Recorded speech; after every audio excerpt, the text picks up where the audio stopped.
Okay, can someone please explain to me what's in the air in Utah County for dating? Because what's up with men literally doing a full 180?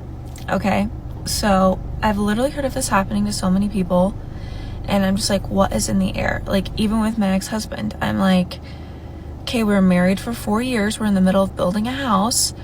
We're doing, like the little TikTok video of like, we're checking the progress. We're doing a little video together. On Sunday, we literally went, we did our little video, whatever. Everything was going great. He's like, I'm so excited. Thursday, he wants to get divorced. Why? Because he has a feeling, okay? And I guess he didn't want kids with me. Okay, whatever.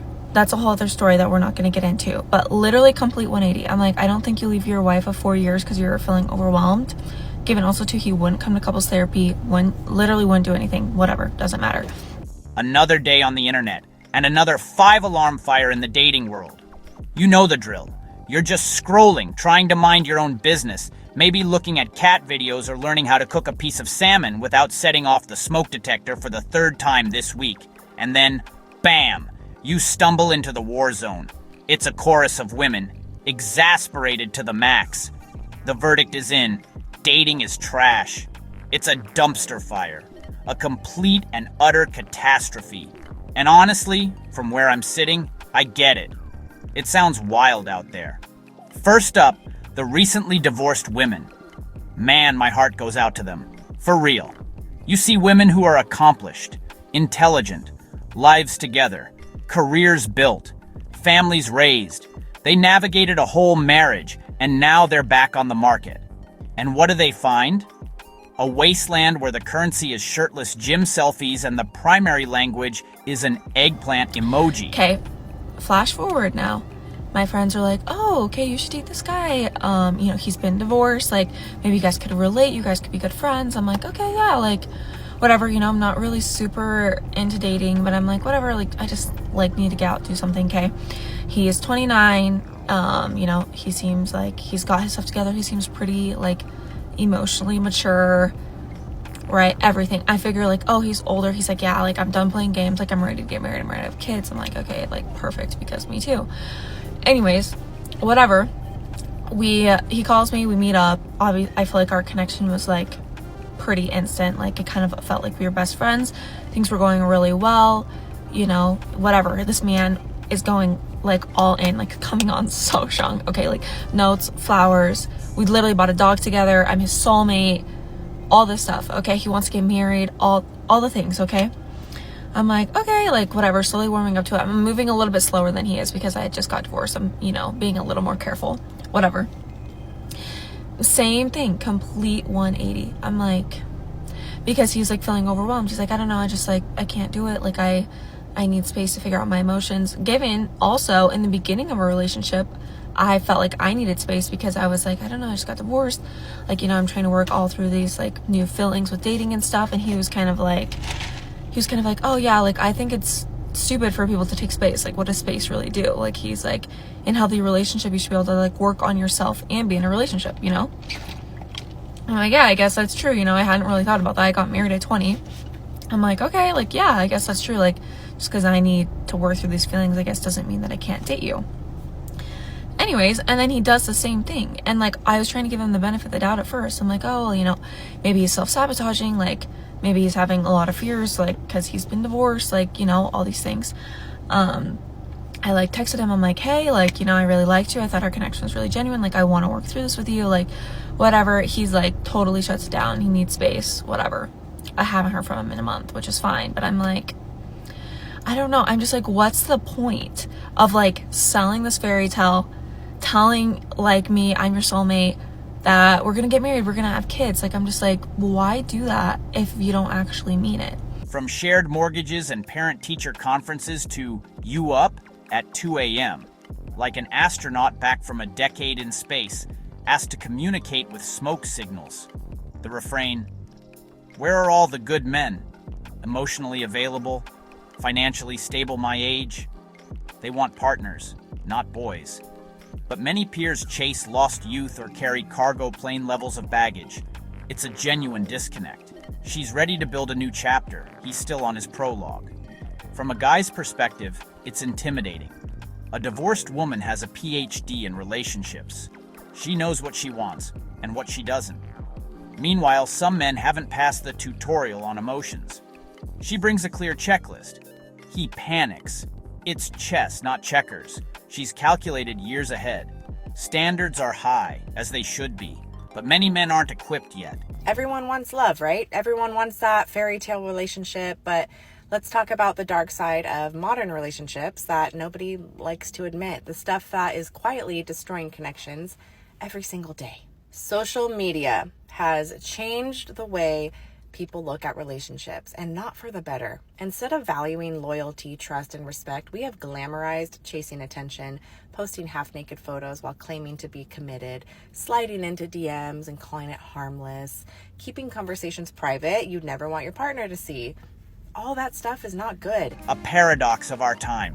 Looks infinite, but feels empty. An all-you-can-eat buffet of faces. Hundreds of swipes per coffee. Filters for everything. Choice creates paralysis. Too many options devalue each one. People become disposable. Low-effort interactions. Constant window shopping. The system rewards quantity over quality. Women feel it acutely.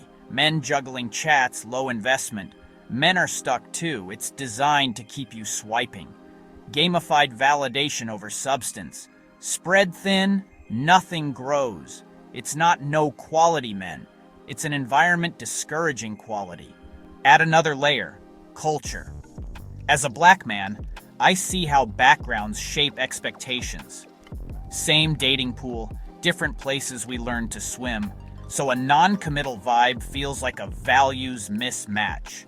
Here's the truth. None of that is harmless. It chips away trust, and once the trust is gone, it's nearly impossible to rebuild it. People get addicted to hitting that little like of validation from strangers, and it blinds them from the value of somebody who's already chosen them. The other issue, nobody takes freaking accountability for anything anymore.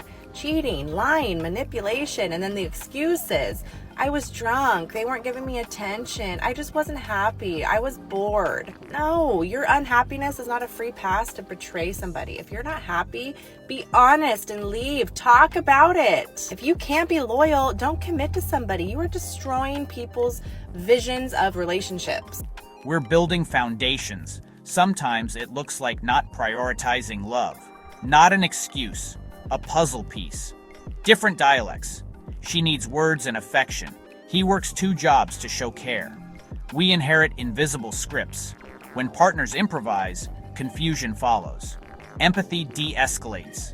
Before labels, ask what cultural software they run. Expectations on the table. Write a new story together. Each ghost message or failed second date hits like personal failure.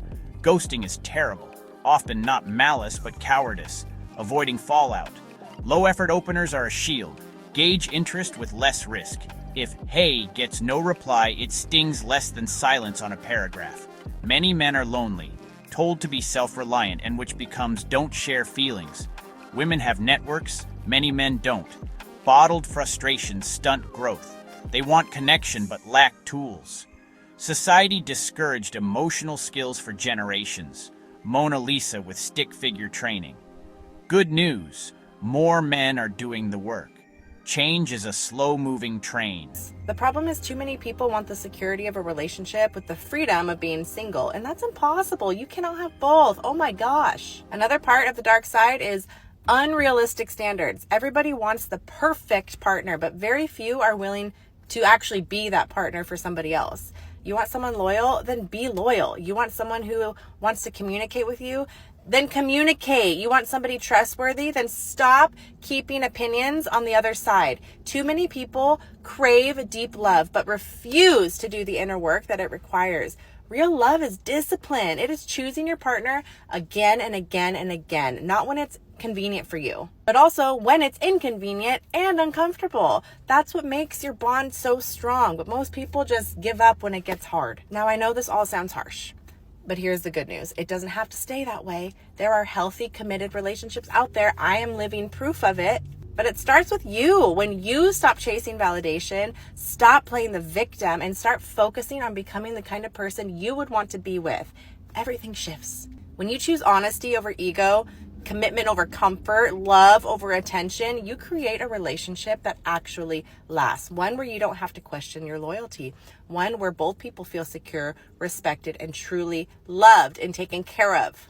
The dark side of modern relationships is selfishness, but the light side is powerful. Real love still exists, but it requires two people willing to do the work and grow together. If you want that, it's possible. The system's messy. Everyone's a little traumatized. What's the play? Before you retreat to Netflix and a great dog, change your relationship with apps. They're not a game or a vending machine, just introductions. Don't banter for weeks. Find interest, then meet safely. Be intentional. Limit swipes. Be clear and authentic. If you want serious, say it. Let mismatches self-select out. I think one of the biggest lies and missellings that there is in the dating world for people, I think, people are brainwashed by this idea that there's plenty of fish in the sea. No, there isn't. Is that you are a unique and complex makeup of certain characteristics, certain unique things about you that is only going to be complementary with a very small number of people, if one. And so it's not about sourcing the field to find the perfect partner for you. It's about becoming the version of you that is true and authentic, and then naturally magnetizing towards the person that is right for you.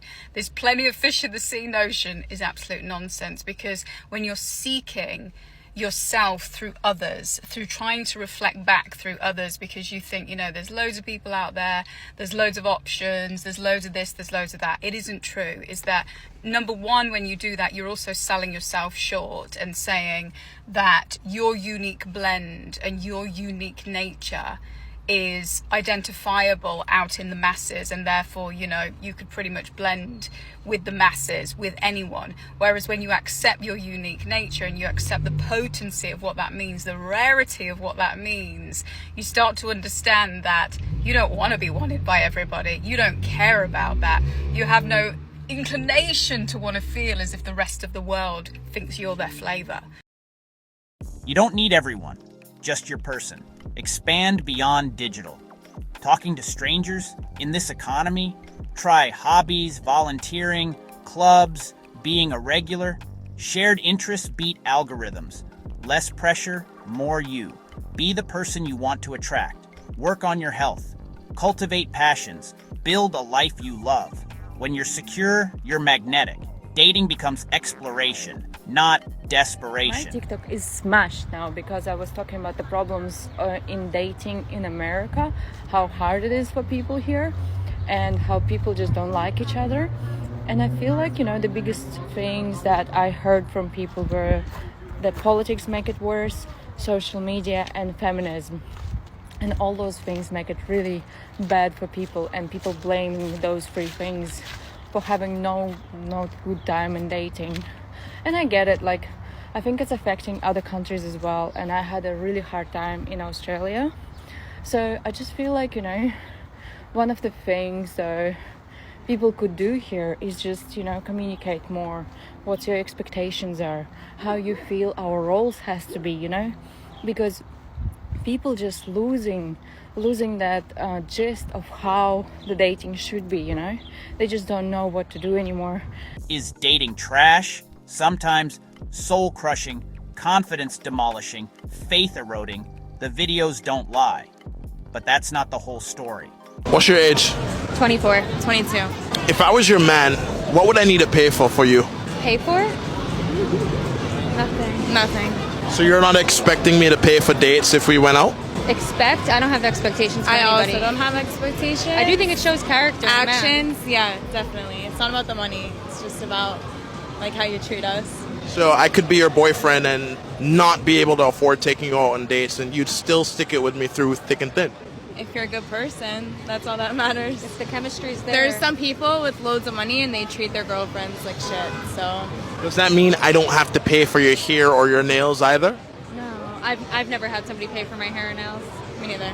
So for a first date, if I said let's just go for a walk in the park, you'd be fine with that too? Yeah. I prefer a walk in the park than a dinner for the first date. Definitely. I think it's more casual and laid back, and you can actually get to know the person.